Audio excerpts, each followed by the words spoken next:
Sir, I want my daughter to hear this. Can you hold for me just 1 second? I'm going to put her on. I want you to hear what he was telling me about the project.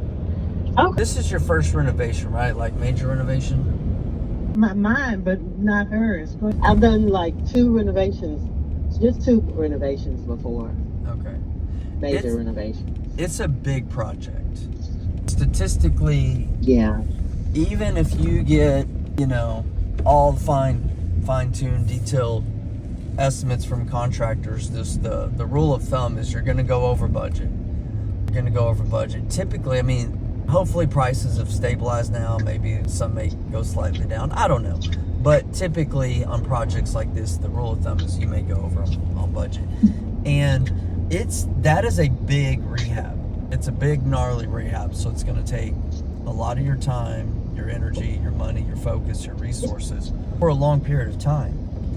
And so let's take a look at the opportunity. And then also with every opportunity, what a lot of people don't consider at the time is also the opportunity cost. What is that opportunity costing them? So the opportunity is to purchase this home at roughly $120,000, hopefully spend about $150,000 in rehab. So that's your cost is $270,000 plus your holding cost overruns, things like that. Until it's stabilized, you're probably going to be in it for $300,000 fairly easily. $300,000 is a substantial investment to make, especially in that area. I know there's a few comps that support that, but it's not the norm for the area. And if the ultimate goal is like, let's say $1,000 a month net in net cash flow, it could be more than that, understand that, but let's just say it's that.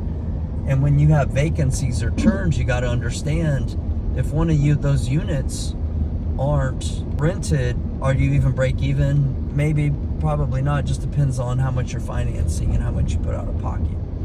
So with that being kind of a rough goal, say $1,000 or whatever a month net positive income, if I were coaching you, which I guess I kind of am right now, I would say, hey, is there another way to attack achieving the goal? Is there a way to do what I call a minimum effective dose, a minimum effective strategy to reduce what's the least amount of work, time, energy, effort, and money that you can utilize to get the same desired outcome? And I'm telling you, if it were me, I would prefer to go do 2 or 3, perhaps 3 cookie cutter single family deals that I can get in and out of very, very quickly with little to probably no money out of pocket, that I could either rent or own or finance. Ideally own or finance because it's more passive, but that's a different conversation. Where I could say, hey, I'm in and out of this deal, limited to no money out of pocket, and it's $400 or $500 a month positive cash flow. And that's easily reproduced. Like you can do that over and over again. And on the back end, if you begin with the end in mind, like your exit strategy at some point in time, facilitating a sale, it's just much easier and it's easier to maximize your value when you're selling a standard single family home versus a threeplex in the middle of a neighborhood that you may have some issues with tenants infighting, parking, all that kind of stuff. There's a lot of headaches with that investment. And then also, to get back to the opportunity cost, if you decide, and this is up to you guys, obviously, you say, hey, we appreciate what you say, Brant, but we love this deal, we're moving forward. Great. The other side of the coin, right? So one side of the coin is the opportunity, the other side is the opportunity cost. So if you take on the opportunity of your time, so you're focused on this project for 6 to 9 months while it's getting renovated, leased, stabilized, so to speak, then tomorrow or the next day or whenever, there could be a golden opportunity that comes up and you're like, well, you may not even see it because now your radar of looking for opportunities tends to close when you have a big one that's taking up all your time and effort. So a great opportunity may pop up and you're like, we can't do it, you don't even see it, or we don't have the money or the time or the capacity to do it. So I'm not saying don't do it because of that. I'm saying always consider that. So like when my fix and flips, so I don't know finance deals, they don't take up much of my time anymore. I don't even see most of them. But I'll tell you, when someone sends me a mobile home park deal or a land deal or something that involves like a syndication, raising a bunch of money, doing infrastructure work, I think long and hard about it. Not just about the opportunity, but I'm like, what's the opportunity cost? Because I know if I commit to this better be well worth it, because if I commit to this, it means I'm most likely not going to be able to commit to some other big things, and a much bigger, better thing may pop up tomorrow. So I just have to make sure I love this thing, if that makes sense. So just look at both of those sides. I totally understand that, and I agree with you wholeheartedly. My thoughts or questions when you were speaking were that there, because obviously that property is an opportunity. It's a rundown home, and somebody needs to do something with it. Is there just a certain type of investor that usually just kind of that's their avatar type property to try to fix or develop, that just kind of gravitates toward, that's their niche, that you think maybe that would choose to undertake that type of property? Or do you think also, is it that just isn't a good enough deal? Would we not just get it cheap enough? I mean, because say for instance, somebody said, oh, we'll let you buy that for you, Brant, for $25,000. I understand it's a lot of work. It's a lot of effort. It's going to take some time. But you probably wouldn't pass that by if somebody said you could have it for $25,000, right? Despite the fact that it's a lot of work and it's going to take a lot of time and it's going to be a while before it gets stabilized. Do you think it's just that's just not some investors' particular niche, or that the numbers aren't good enough that we purchased it for to make it worth our time? I don't think the numbers are in your favor, and I agree with you. Oh, if you're saying, hey, we're buying this for 25, there's an exception to a rule whenever the numbers just there's some numbers where it's like they're make me buy it numbers. You're gonna make me buy this. So we bought a mobile home park in Illinois. I had no desire to own any real estate in Illinois, and the numbers got so low, it was like, make me buy it. And I was like, long story, but went over for back and forth for a year, and it started out at 300 and something thousand. We ended up buying it for $95,000. 24 lot mobile home parks. Was like, guess we're buying a mobile home park in Illinois, and it's worked out really good. But so what I teach my students is like, you find deals that you can buy with little to no money out of pocket, because you can do that in real estate. And the problem is, if you get conditioned like, hey, I've got to put $50,000 out of pocket every time I do a deal, you're going to get conditioned that way, and it's not sustainable. But whenever you start how I started, like, I had no money, so I was forced to buy deals with no money out of pocket, and it wasn't easy, but it was a huge blessing to me, because it created, or it forced me to find better deals, to negotiate better, to get creative financing and all that kind of stuff. And it's been the greatest blessing ever. I've had some students who've come in and they put $30,000 into a deal, and they'll buy 2 or 3, and then they're out of cash. And then I was telling your mother, I had this one student, and he did that, and he was like, I didn't hear from the guy for like 6 to 9 months or something like that. I'm like, bro, where you been? He's like, well, I haven't had any money to invest. And I'm like, you've not listened to a word that I've said. And I realized that he listened, but he didn't do it. So he was like waiting till he had enough money.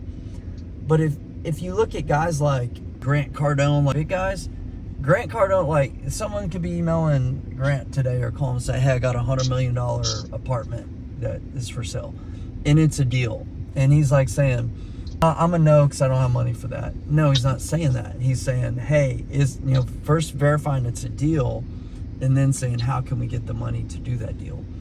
And that's why I don't like this either, is because it's a lot of money for you to buy out of pocket to get $1,000 a month. I'd rather you go buy a $100,000 home and put $50,000 down. You're almost going to have the same net cash flow, but not with near the headache and the risk to get there.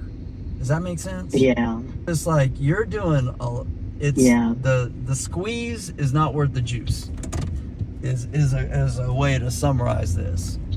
Yeah, there's a lot of work, and at the end of the day, there's easier ways to get to that destination. Okay. You heard what he said? Yes. Take a grain of salt. Take it with a grain of salt, but that's my honest opinion. You can always counter. Yeah. You can always counter. So your 120,000 offer, if you're getting this thing for like 75K, I'm gonna tell you the numbers now. That might make sense. I just don't like you being invested like 300 something thousand more over off of MLK and Sunnyside, because I know that area. I know that area, and I personally would not do it. Yeah. I was in one over there I bought for like 90K last year, and it wouldn't sell. And we maxed it out as a 4-bedroom, 2-bathroom. We couldn't sell that home for 200K. So finally sold for 205K. But I thought it sold 235, 245. I even thought we'd owner finance it, so I was okay doing it as a marginal deal. And this home just would not sell. It's a very tricky area, and there's a lot of supply over there. A lot of supply.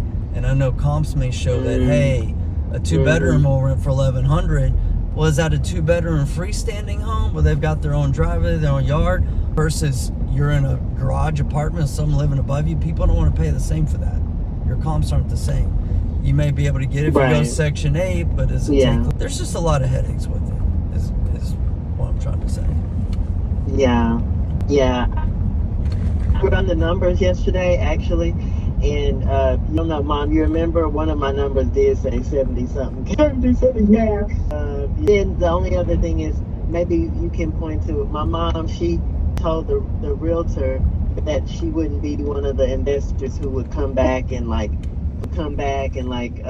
for a lower price later. So now, my mom is like a person who's very big on being a person of her word and everything. And I just don't think she understood what she was saying when she said that. So I feel like now she doesn't feel like she can go back and say, oh, can we lower the price?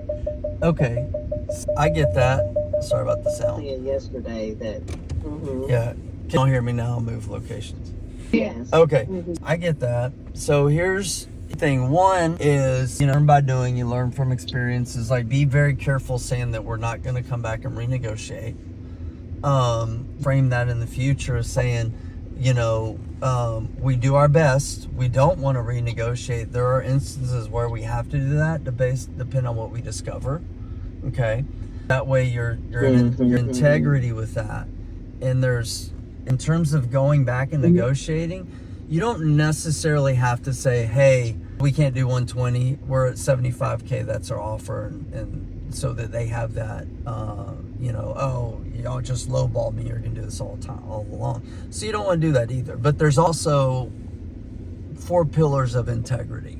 And one of the, obviously a pillar of integrity is honoring your word and keeping your word, but a lot of people don't think about another leg and pillar of integrity is also knowing how to effectively communicate agreements and changing agreements when you're no longer in integrity with them. Okay. You're out of integrity if you don't go back and tell the seller your honest thoughts. So it's changed, right? And so things change. So both can be true at the same time. You're in integrity when you told you weren't going to do that, and now you're in integrity that you must do that. So the way that you can do it is not come back and say, hey, I'm at 75K or whatever your offer is. You could just say, hey, based on what we found and the research we've done, some of our consultations that we've had, we can't move forward at that price. I told you I wasn't going to come back and renegotiate, so I'm going to honor that word. But this price, I could not do it. I would let you know also that for us to move forward would be a substantially lower price. You probably don't want to hear that, and I totally respect that. So we're going to terminate at this point in time. So you can leave the ball in their court then, and they can say, well, I'm curious of what you would buy it at. Then you can give them a response. But this way you're not, back and lowballing them, and you're still remaining in integrity. Yeah. You heard that, Mom? Can you repeat that? Oh, gosh. Yeah, but I gotta wrap up. But real quickly, so I already know. Obviously your mother is a woman of integrity. So going back to them and saying, hey, I'm going to need to renegotiate with 75K. Nope, not going to happen. That way. So what you do is just go to them and say, hey, look, based on what I found, through my, feasibility, due diligence, talking to people that I've consulted with, I can't move forward at the contract price. Know that I told you I wouldn't come back and renegotiate, so I'm not going to do that. We are going to terminate based on the current numbers, because the number I would need to buy it at, I don't want to upset you or insult you and think that I'm just doing it to renegotiate. So we're going to terminate the contract at this point in time. And you leave it like that. If they come back to you and say, well, what price would you buy it at? What are you thinking? Then you can give a response. But if not, you don't. Does that make sense? It makes sense the first time, Brant. We just Yeah. She wasn't writing it down. Yeah, I got you. Or taking notes. But that's all, gems. So I thank you so much for taking the time to let us know about that. And honestly, Brant, I know because we do have a little bit of cash at our fingertips that makes us more apt to try to take on these larger projects. I mean, honestly, that's what I've done in the past. Like, I've done the same exact thing that we are attempting to do at this house. I've done it already. I did experience going over budget, being a project much longer than I expected. It causes emotional, mental drain, and all that good stuff. I've been there. So, and I think, like you said, that's what I've gotten used to, because all my projects have gone that way. I'm not saying all of them, but I've done 3 now, and 2 of the 3 have pretty much gone that way. Because they were bigger undertakings. They involved new construction and remodeling. These are in 3rd Ward, so I know that area, and all that goes on with that and everything, and the prices and stuff are much higher, just like much higher than these are. So I guess that's what I'm kind of used to. I'm not used to having to do the work of really finding deals that I don't have to spend money on and all that kind of stuff. I would like to learn that, because like you said, you pointed out, it's the cost. There's a cost also associated with being in the projects, and it's more than just financial, So, but I definitely thank you for that information, for sure. And I think people are considering, going to take that to heart and probably going to go ahead and do what you are suggesting. That's just my honest opinion, and I tell people, I try not to. My students, I don't tell them do this, don't do that, but I say here's things to consider, and then I may say, for me, I wouldn't do it because of this and this, or I would do it because of this and this, and just it's honest truth. This is one where I would say I personally wouldn't do the deal. Sometimes I tell my students, if you don't do that deal, I'll do it for you. Send me the contract. But this is not one of those where I would say I would do it.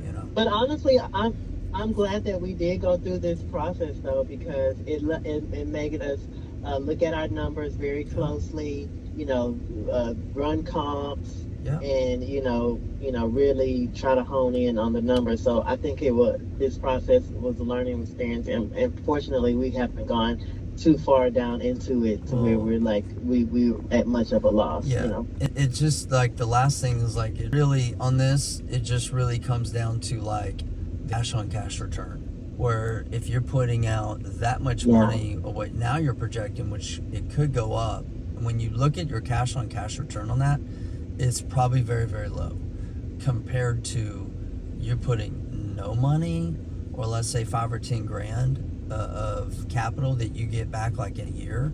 And a lot of times we do these that money back immediately. We have no money, and our cash on cash is infinite. It's through the roof. So that's that's what I teach and preach. It's basically the wealth building principles. And I'm not saying real estate isn't.